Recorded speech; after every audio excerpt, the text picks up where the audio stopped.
আলোচনা করছি, কিন্তু তাদের আচরণ বর্বরতাকেও হার মানায়। নেতানিয়াহু আগ্রাসন চায়, যুদ্ধবিরতি আলোচনার নামে শুধু সময় নষ্ট করছে। এর জন্য নেতানিয়াহুকে শাস্তির মুখোমুখি হতেই হবে। তেল আবিবের বর্বরতার জবাবে মুসলিম বিশ্ব সম্মিলিত ও জোরদার প্রতিক্রিয়া জানাবে বলে হুঁশিয়ারি দেন আল-থানি। সেই লক্ষ্যে কাতারে আরব সম্মেলনের প্রস্তুতি চলছে বলেও জানান তিনি। এদিকে সাম্প্রতিক সময়ে দখলদার ইসরায়েল বেপরোয়া হয়ে উঠেছে। ৭২ ঘন্টার ব্যবধানে মধ্যপ্রাচ্য সহ উত্তর আমেরিকার মোট ৬ দেশে হামলা চালিয়েছে। হামাস নেতাদের বহিষ্কার না করলে কাতারে আবারও হামলা চালানোর হুমকিও দিয়েছে নেতানিয়াহু।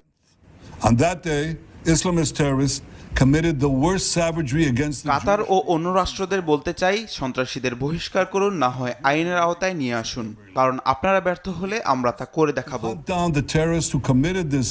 ইসরায়েলের এই বেপরোয়া মনোভাব প্রশ্নবিদ্ধ করেছে দোহা ও উপসাগর